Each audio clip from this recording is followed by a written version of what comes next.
Here is a case of grade 3 left vesicoureteral reflux in 18 months male child. This is the reflux. This is the post-void film.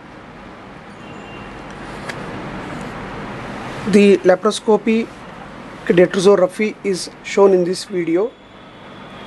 In children, the peritoneum is incised with the scissors because the tissues are small.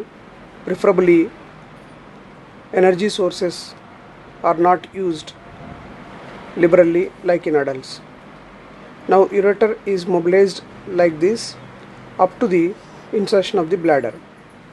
Now, once the angle comes, the peritoneum over the bladder is reflected to the anterior abdominal wall and the ureter is put into the groove. Now the detrusor is cut with the harmonic and tunnel like this is planned. The vas has to be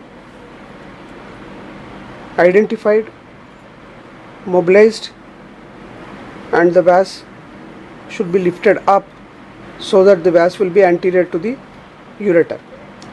This is the bladder mucosa. In a relatively collapsed bladder, dissected, because if you make perforation in the mucosa,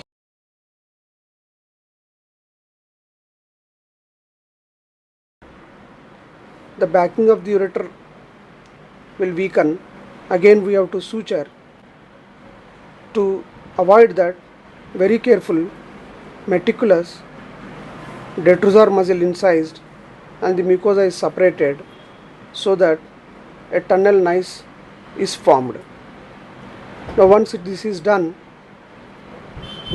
this ureter is lifted with the nylon so that it will keep the ureter in a vertical position.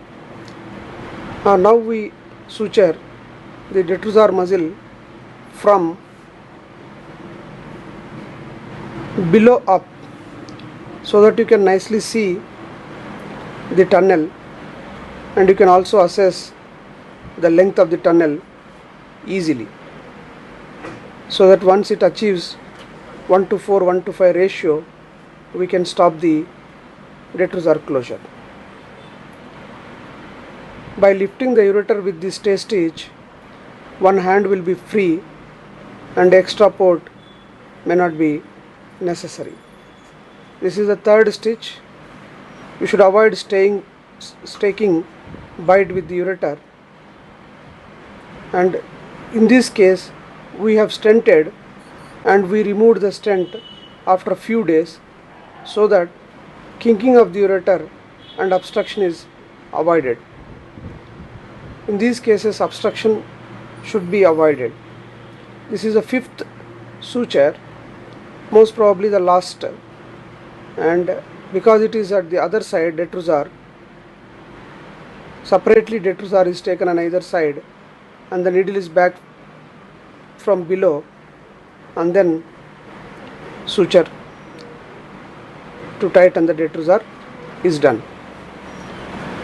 Once these 5 stitches are made and confirmed that the adequacy of the tunnel, then we remove the nylon and the peritoneum over the ureter is sutured meticulously so that in future intestinal adhesions are avoided directly with the ureter. At the end, the ureter is retroperitonealized, and this patient, after removal of the stent, there was no reflux. So in selected cases where the ureter is not very much dilated, detrusography has given good results, even though we have few cases done.